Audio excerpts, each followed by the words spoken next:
Hello everyone, welcome to the IchimokuCharts.com daily analysis for the SP 500 for Wednesday, May the 19th, 2010.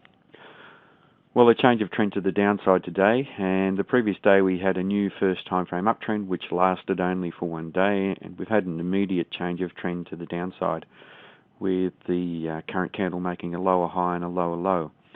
Now, interestingly, that candle is closed outside of the bottom of the cloud, and in Ichimoku chart terms, that gives us a bearish market overall. The only problem is that the short-term dynamics don't necessarily support the breakout to the downside below the bottom of the cloud. We have a very small red-bodied candle, and the small body means that the bears have made a small amount of net bearish progress on the day. The good thing for the bears, though, is that the bulls haven't made any net progress, but the bulls have made the net progress, although it's a fairly small amount. And the thing that I don't like about the current day's trading was this large shadow on the bottom of the body of the candle. And it represents upside price rejection buying coming in as the market traded down to 1100 and certainly through this previous support area at 1106, and the 1100 round number is a number where we might expect to find support coming in. So that bearish indication of trading outside of the bottom of the cloud is not supported. Now, that doesn't mean the market won't go on with this bearishness to the downside with the first time frame downtrend. So we do need to watch the low of the current candle for this area to be taken out with a lower high and a lower low for that continuation. Now, if the market does continue down to the downside, there is very strong support all the way down through to 1065, where there was this very strong buying coming in the market previously.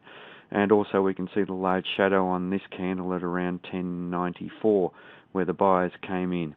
So if we're looking at this current candle, it looks a little bit similar to these previous two candles, but on a smaller time scale, or a smaller scale, where the shadows aren't as big, but there was certainly good buying coming in. So we really do need to be prepared for a change of trend to the upside as well.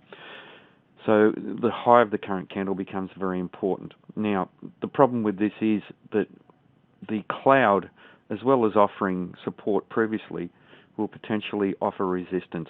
And the top of the cloud here will offer resistance initially. So the market will need to be bullish enough to close up above that resistance.